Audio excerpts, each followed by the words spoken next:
బెంగాల్లో second phase elections కూడా complete అయిపోయాయి. బెంగాల్ ఎలక్షన్స్ అంటేనే ఫుల్ డ్రామా స్టార్ట్ అవుతుంది. బూత్ క్యాప్చరింగ్, వైలెన్స్, రిగ్గింగ్ ఇలా ప్రతిదీ అక్కడ చాలా కామన్గా జరుగుతూ ఉంటుంది. చాలామంది ప్రకారం మమతా బెనర్జీ ఇన్ని రోజులు పవర్లో ఉందే ఈ విధంగా మ్యానిపులేట్ చేస్తూ. అయితే ఈసారి సెంట్రల్ గవర్నమెంట్ చాలా పకడ్బందీగా వెస్ట్ బెంగాల్లో ఎలక్షన్స్ని పీస్ఫుల్గా జరిపించే ప్రయత్నం చేసింది. లక్షల మంది సెంట్రల్ ఫోర్సెస్ని వెస్ట్ బెంగాల్లో డిప్లాయ్ చేసింది. అయినప్పటికీ బెంగాల్లో ఎలక్షన్ వైలెన్స్ని వీళ్ళు పూర్తిగా కంట్రోల్ చేయలేకపోయారు. భారతదేశంలో ఏ రాష్ట్రంలో కూడా చూడని ఎలక్షన్ డ్రామా అండ్ వైలెన్స్ ఈ వెస్ట్ బెంగాల్లో జరుగుతుంది. చెప్పుకోవడానికి మమతా బెనర్జీ ఒక మహిళని, కానీ ఈమె నిజమైన డిక్టేటర్లా కనిపిస్తుంది. నిజం చెప్తున్నాను, ఈమెను చూసినప్పుడల్లా నాకు నార్త్ కొరియా కిమ్ మామ గుర్తొస్తాడు. అయితే ఈసారి సెంట్రల్ గవర్నమెంట్ చాలా పకడ్బందీగా వైలెన్స్, చీటింగ్, రిగ్గింగ్ జరగకుండా ఉండేందుకు అన్ని ప్రయత్నాలు చేసింది. నేను ఇక్కడ ప్రయత్నాలు చేసింది అని చెప్తున్నాను, సక్సెస్ అయ్యారు అని చెప్పట్లేదు. అలా ఎందుకో మీకు ముందు ముందు తెలుస్తోంది. అయితే ఈసారైనా బీజేపీ వెస్ట్ బెంగాల్లో పవర్లోకి వస్తుందా? బెంగాల్ ప్రజలు దీదీని గద్దె దింపుతారా? అసలు వెస్ట్ బెంగాల్లో ఏం జరుగుతోంది? ఎగ్జిట్ పోల్స్ ఏం చెప్తున్నాయి? ఈ విషయాలన్నింటినీ మనం ఈ వీడియోలో డీటెయిల్గా డిస్కస్ చేద్దాం. బట్ అంతకన్నా ముందు ఒక చిన్న ప్రకటన. అమెరికా ఇరాన్ యుద్ధం చాలా మందిని ఫైనాన్షియల్గా డిస్టర్బ్ చేసింది. కాబట్టి మీ ఫ్యూచర్ని ఫైనాన్షియల్గా సెక్యూర్ చేయాలనుకుంటే మీరు స్టాక్ మార్కెట్లో ఇన్వెస్ట్ చేయడం చాలా ముఖ్యం. మార్కెట్లో అప్స్ అండ్ డౌన్స్ ఉన్నా కానీ ఎవరైనా స్టాక్ మార్కెట్ ద్వారా మనీ సంపాదించవచ్చు, అది కూడా ఫ్యూచర్ అండ్ ఆప్షన్ ట్రేడింగ్ చేస్తూ చాలా తక్కువ టైంలో. అందుకు మీకు మార్కెట్ వుల్ఫ్ హెల్ప్ అవుతుంది. ఈ మార్కెట్ వుల్ఫ్ ఎక్స్పర్ట్స్ స్టాక్ మార్కెట్ని అర్థం చేసుకుని రైట్ డిసిషన్ తీసుకుంటారు.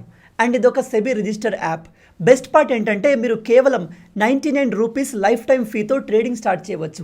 ఈ యాప్ ఎలా వర్క్ అవుతుంది అంటే దీన్ని ఓపెన్ చేసి పిన్ కొట్టి లాగిన్ అవ్వాలి. ఇక్కడున్న ఫాలో ట్రెండ్ ఫీచర్ పైన క్లిక్ చేస్తే రియల్ టైంలో ట్రేడర్స్ ఎక్కడ లాభాలు పొందుతున్నారో చూపిస్తుంది. ఫాలో ట్రెండ్ని క్లిక్ చేసి ట్రేడ్ ప్లేస్ చేస్తే ట్రేడ్ స్టార్ట్ అవుతుంది. ఇందులో మీరు చాలా చిన్న ఇన్వెస్ట్మెంట్తో స్టార్ట్ చేయవచ్చు. అదే వేరే యాప్స్లో బిగ్ అమౌంట్ ఇన్వెస్ట్ చేయాలని చెప్తారు. స్టాప్ ట్రేడ్ క్లిక్ చేసిన తర్వాత మీరు చాలా తక్కువ టైంలో 1306 ప్రాఫిట్, ఇలా మీరెంత ప్రాఫిట్ పొందితే అంత అమౌంట్ చూపిస్తుంది. ఇక్కడ మీరు gold, silver, crude oil and natural gas లాంటి కమోడిటీస్లను చాలా ఈజీగా మార్నింగ్ 9 AM నుంచి మిడ్ నైట్ 12 వరకు ఎనీ టైం ట్రేడ్ చేయవచ్చు. Market wolf free trade recommendation కూడా అందిస్తుంది. ఈ యూజర్ జస్ట్ ఒక్క రోజులో 11,850, ఒక నెలలో 70,468, ఒక సంవత్సరంలో 5,03,940 రూపాయల వరకు లాభాలు పొందామని క్లెయిమ్ చేస్తున్నారు. అండ్ ఈ ప్రాఫిట్ పైన ఎటువంటి కమిషన్ ఉండదు. ఈ మార్కెట్ వుల్ఫ్ యాప్ని ఇప్పటి వరకు more than 2 million users use చేస్తున్నారు. దీని లింక్ డిస్క్రిప్షన్లో అలాగే పిన్ కమెంట్లో ఇచ్చాను. ఇంట్రెస్ట్ ఉన్న వాళ్ళు అన్నీ తెలుసుకొని దీన్ని డౌన్లోడ్ చేసుకోండి. ముందుగా మీరు వెస్ట్ బెంగాల్ గురించి కొన్ని బేసిక్ విషయాలు తెలుసుకోవాలి. వెస్ట్ బెంగాల్ అసెంబ్లీలో మొత్తం 294 సీట్స్ ఉన్నాయి. మెజారిటీ మార్క్ 148 సీట్లు. అంటే ఏ పార్టీ అయితే మినిమం 148 సీట్లు గెలుస్తుందో వాళ్ళే గవర్నమెంట్ని ఫామ్ చేస్తారు. వెస్ట్ బెంగాల్లో ఎలక్షన్లు 2 ఫేజులుగా జరుగుతాయి. మొదట 152 సీట్లకు 152 కాన్స్టిట్యుయెన్సీలో ఎలక్షన్ జరుగుతుంది. ఇది 23 ఏప్రిల్ 2026న జరిగిపోయింది. రెండవది 142 సీట్ల కోసం సెకండ్ ఫేజ్ ఎలక్షన్ జరుగుతాయి. ఈ సెకండ్ ఫేజ్ ఎలక్షన్సే విన్నర్ ఎవరు అనేది డిసైడ్ చేస్తుంది. లాస్ట్ టైం ఎలక్షన్లో మమతా బెనర్జీకి సెకండ్ ఫేజ్లో 142 సీట్లకు 123 సీట్లు వచ్చాయి. బీజేపీ కేవలం 18 సీట్లు మాత్రమే గెలిచింది. బీజేపీ ఈసారి పవర్లోకి రావాలి అంటే ఈ సెకండ్ ఫేజ్లో మినిమం 80 సీట్లు గెలవాలి. కానీ సెకండ్ ఫేజ్ బీజేపీకి అంత అనుకూలంగా ఉండదు. ఎందుకంటే సెకండ్ ఫేజ్ ఎలక్షన్స్లో 30% ఓటర్స్ ముస్లిమ్సే ఉంటారు. ముస్లిమ్స్ ఆబ్వియస్లీ బీజేపీకి ఓటు వెయ్యరు. ఎస్పెషల్లీ వెస్ట్ బెంగాల్ ముస్లిమ్స్ ఖచ్చితంగా వెయ్యరు. ఎందుకంటే వెస్ట్ బెంగాల్లో ఉన్న ముస్లిమ్స్ మ్యాక్సిమం ఇల్లీగల్ బంగ్లాదేశీలే ఉంటారు. వాళ్ళను అక్కడ కాపాడుతుందే మమతా బెనర్జీ, కాబట్టి వీళ్ళు ఖచ్చితంగా ఆమెకే సపోర్ట్ చేస్తారు. సో సెకండ్ ఫేజ్లో మమతా బెనర్జీ చాలా ఈజీగా బీజేపీని డామినేట్ చేసే అవకాశం ఉంది. కానీ ఈసారి బీజేపీకి కూడా పవర్లోకి వచ్చే అవకాశాలు కనిపిస్తున్నాయి. ఎందుకంటే ఎప్పుడూ లేని విధంగా వెస్ట్ బెంగాల్లో ఓటింగ్ 90% పైగా నమోదైంది. ఫస్ట్ ఫేజ్లో 93% ప్రజలు ఓట్లు వేశారు. సెకండ్ ఫేజ్లో కూడా ఆల్మోస్ట్ 93%, ఎగ్జాక్ట్గా చెప్పాలి అంటే 92.7% ఓటర్స్ వచ్చి ఓట్లు వేశారు. ఏదైనా రాష్ట్రంలో ఆర్ దేశంలో 90% ఓట్లు నమోదవుతున్నాయి అంటే అక్కడి ప్రజలు ఈసారి సీరియస్గా ప్రభుత్వాన్ని మార్చాలి అనుకుంటున్నారు, లేదా ఉన్న ప్రభుత్వాన్ని భారీగా సపోర్ట్ చేయాలి అనుకుంటున్నారు అని అర్థం. కానీ 90% సందర్భాల్లో ప్రభుత్వాన్ని మార్చడానికే ప్రజలు ఇలా భారీగా వచ్చి ఓట్లు వేస్తారు. ఈ విధంగా చూస్తే బీజేపీ పవర్లోకి వచ్చే అవకాశాలు కనిపిస్తున్నాయి. అండ్ నేను మీకు స్టార్టింగ్లో చెప్పినట్టు సెకండ్ ఫేజ్ ఓటింగ్లో 30% ముస్లిమ్స్ ఉంటారు. కాబట్టి నమోదైన 93% ఓటింగ్లో 30% ఖచ్చితంగా టీఎంసీ పార్టీకి పడి ఉంటాయి. రిపోర్ట్స్ ప్రకారం చూస్తే ముస్లిమ్స్ ఓటు వేయడానికి భారీ మోతాదులో వచ్చారు. పెద్ద పెద్ద క్యూలు కనిపిస్తున్నాయి. ఎక్కడ చూసినా ముస్లిం పాపులేషన్ ఎక్కువగా ఉంది. అండ్ ఆబ్వియస్లీ ఈ ముస్లిం పాపులేషన్ బీజేపీకి ఓటు వేయదు. ఇప్పుడు మీరు అనుకోవచ్చు, అదేంటి బ్రో, మీరు టీఎంసీ అంటే మమతా బెనర్జీ పార్టీ గురించి మాట్లాడుతున్నారు, బీజేపీ గురించి మాట్లాడుతున్నారు, మరి కాంగ్రెస్ లేదా అంటే కాంగ్రెస్కి వెస్ట్ బెంగాల్లో పెద్దగా ఇన్ఫ్లుయెన్స్ లేదు కాబట్టి ఆ పార్టీ గురించి మాట్లాడట్లేదు. ఆ పార్టీకి అక్కడ ఓటు వేసే వాళ్ళు కూడా చాలా తక్కువ. ఒకసారి మీరు బెంగాల్లో రిలీజియన్ వైజ్ పాపులేషన్ చూస్తే హిందువులు 70.5% ఉన్నారు. అయితే ఈ హిందువులు ఎవరికి ఓటు వేస్తారో వాళ్ళకే తెలియదు. హిందువుల్లో యూనిటీ ఉండదు. కేవలం వెస్ట్ బెంగాల్లోనే కాదు, దేశవ్యాప్తంగా ఎక్కడ చూసుకున్నా హిందువుల్లో యూనిటీ ఉండదు. వీళ్ళు ఈజీగా స్ప్లిట్ అయిపోతారు. అదే ముస్లిం పాపులేషన్ విషయానికి వస్తే బెంగాల్లో ముస్లిం పాపులేషన్ 27% ఉంది. అండ్ వీళ్ళకి ఎవరికి ఓటు వేయాలి అనే విషయంలో క్లారిటీ ఉంటుంది. పైగా ఈ బెంగాల్ ముస్లిమ్స్ మ్యాక్సిమం బంగ్లాదేశ్ నుంచి ఇల్లీగల్గా వచ్చిన వాళ్ళే ఉంటారు. బార్డర్ ఏరియాలో ఉన్న విలేజెస్ మొత్తం ఇల్లీగల్ ముస్లిమ్స్తో నిండిపోయాయి. వాళ్ళంతా కూడా ఈ మమతా బెనర్జీకే ఓటు వేస్తారు. ఎందుకంటే దేశం సర్వనాశనమైన పర్లేదు, నేనే గెలవాలి, నేనే పవర్లో ఉండాలి అనే ఈమెలో ఉన్న అత్యాశ వీళ్లకు అడ్వాంటేజ్గా మారుతుంది. హిందువుల ఓట్లు చీలకుండా ఉంటే ఆబ్వియస్లీ ఇక్కడ బీజేపీ గెలుస్తుంది. కానీ హిందువుల్లో యూనిటీ చాలా రేర్గా ఉంటుంది. మరి ఈసారి బెంగాల్ హిందూస్ యూనిటీ చూపిస్తారా లేదా అనేది మనకు మే 4న తెలుస్తుంది. ఎందుకంటే ఆ రోజే ఫైనల్ రిజల్ట్స్ వస్తాయి. ఇక బెంగాల్లో ఎలక్షన్స్ ఎలా జరిగాయో మాట్లాడుకుందాం. నిజం చెప్తున్నాను, ఈ మమతా బెనర్జీ ఒక డిక్టేటర్కి ఏమాత్రం తక్కువ కాదు. నేను ఈ మాట ఎందుకు చెప్తున్నాను అంటే లాస్ట్ టైం ఎలక్షన్ జరిగినప్పుడు ఎలక్షన్ వైలెన్స్లో 58 మంది చనిపోయారు. లేదు వీళ్ళను ఈ మమతా బెనర్జీ గూండాలు వెతికి మరి చంపేశారు. అలాగే ఎలక్షన్ రిజల్ట్స్ వచ్చిన తర్వాత అంటే ఈ మమతా బెనర్జీ గెలిచింది అని తెలిసిన వెంటనే 12 మంది వేరే పార్టీ వాళ్ళను వెతికి మరి ఈ మమతా బెనర్జీ అనుచరులు చంపేశారు. బీజేపీని సపోర్ట్ చేసే దాదాపు 300 మంది బీజేపీ వర్కర్స్ని చంపేశారు. 300 మంది అని షాక్ అవ్వకండి, నిజంగానే 300 మంది ఆ ఎలక్షన్స్లో ప్రాణాలు కోల్పోయారు. అందుకే మమతా బెనర్జీని డిక్టేటర్ అంటారు. ఆ రాష్ట్రంలో ఇంతగా వైలెన్స్ జరుగుతుంది కాబట్టి సెంట్రల్ గవర్నమెంట్ దాదాపు 2 లక్షల మంది సిఆర్పిఎఫ్ జవాన్లను ఎలక్షన్ కోసం డిప్లాయ్ చేశారు. ఇంతమంది జవాన్లను డిప్లాయ్ చేస్తే ఈ మమతా బెనర్జీ ఏమని చెప్తుందో తెలుసా? సెంట్రల్ గవర్నమెంట్ వెస్ట్ బెంగాల్ని పాకిస్తాన్, బంగ్లాదేశ్ లాగా ట్రీట్ చేస్తుంది, వెస్ట్ బెంగాల్ ప్రజలపైన ఆర్మీని ఉపయోగిస్తుంది అని నోటికి వచ్చింది వాగుతుంది అని ఎందుకు చెప్తున్నాను అంటే లక్షల మంది జవాన్లను డిప్లాయ్ చేసినా కూడా ఈ మమతా బెనర్జీ గూండాల ఆగడాలు ఆగలేదు. వాళ్ళు అనేక పోలింగ్ సెంటర్స్లో బూత్ని క్యాప్చర్ చేయడం, రిగ్గింగ్ చేసే ప్రయత్నం చేశారు.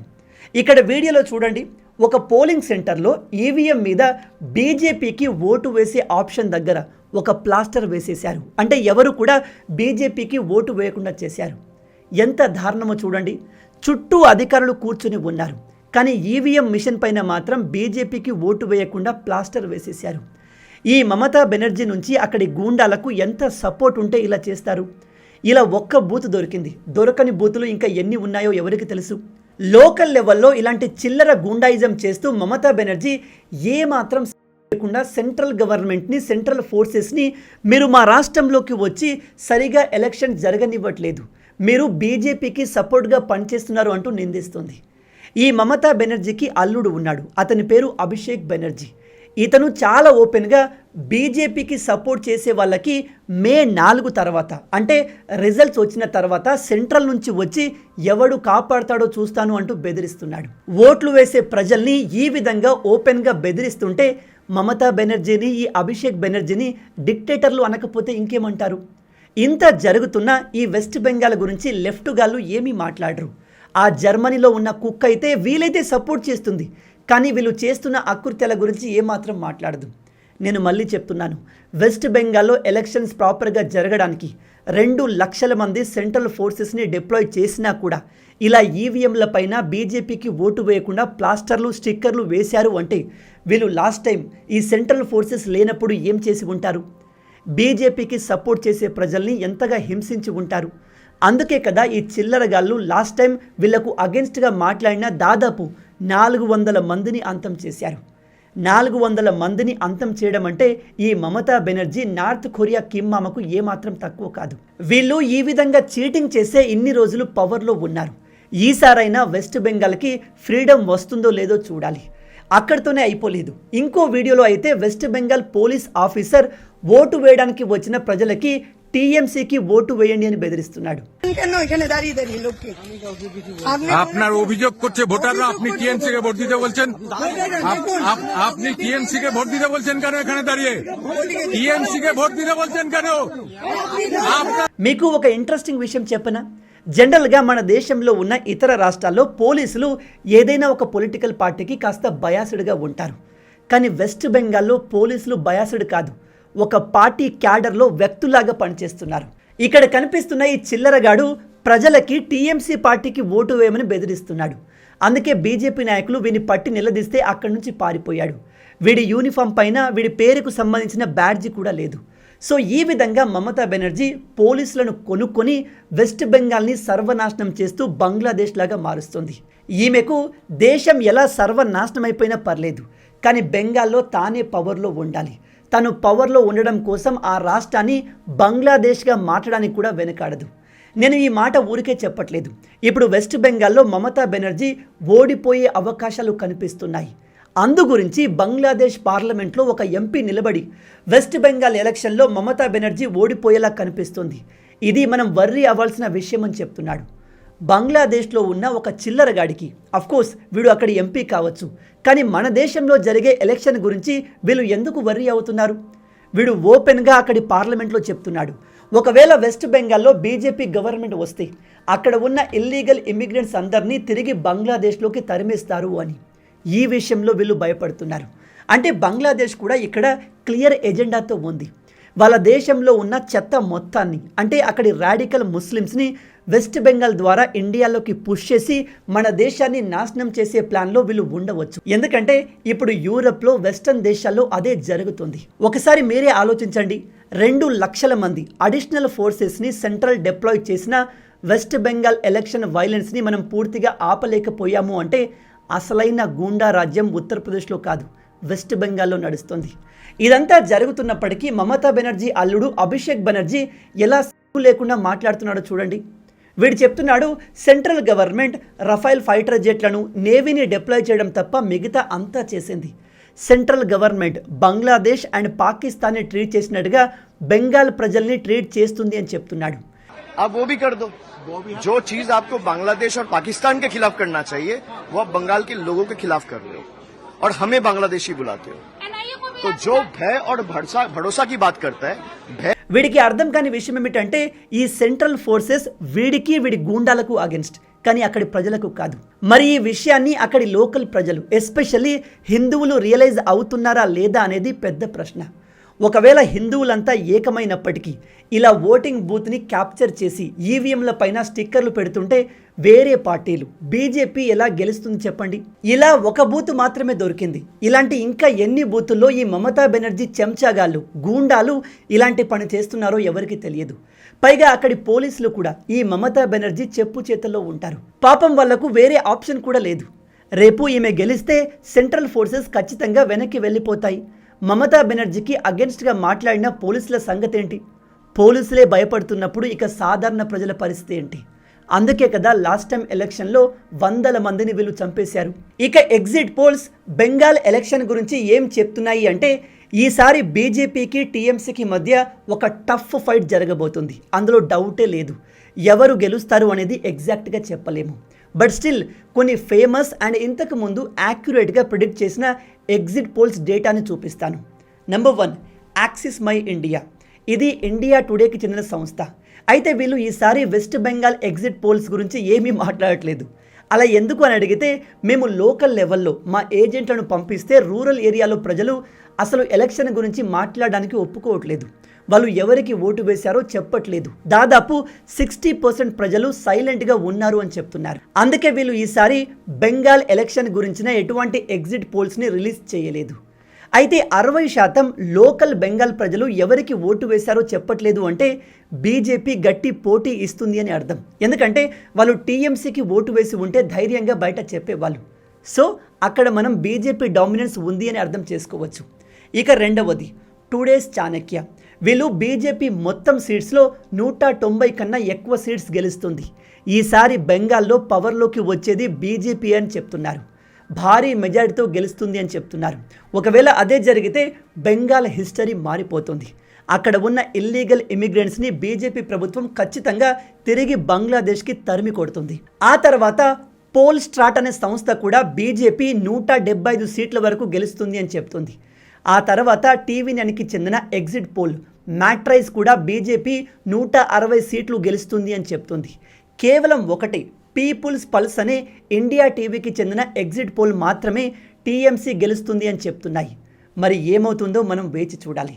దీని రిజల్ట్స్ May 4న వస్తాయి. అయితే మీ ప్రకారం బెంగాల్ ఎలక్షన్లో ఎవరు గెలిస్తే బాగుంటుంది, ఎవరు గెలవాలి అని మీరు కోరుకుంటున్నారు? కింద కామెంట్లో తప్పకుండా చెప్పండి. ఈ మార్కెట్ వుల్ఫ్ యాప్ని ఇప్పటికే more than 2 million users use చేస్తున్నారు. దీని లింక్ డిస్క్రిప్షన్లో అలాగే పిన్ కమెంట్లో ఇచ్చాను. ఇంట్రెస్ట్ ఉన్న వాళ్ళు అన్నీ తెలుసుకొని ఈ యాప్ని వెంటనే డౌన్లోడ్ చేసుకోండి. మొత్తంగా ఇవే ఈ వీడియోకి సంబంధించిన పూర్తి విషయాలు. ఈ వీడియో మీకు నచ్చింది అనుకుంటున్నాను. నచ్చితే అలా ఊరికే చూసిపోకుండా వీడియోని లైక్ చేయండి. రాబోయే వీడియోలో ఇంకో ఇంట్రెస్టింగ్ టాపిక్తో మళ్ళీ కలుద్దాం. అంటిల్ దెన్ జై హింద్, జై భారత్, భారత్ మాతాకి జై.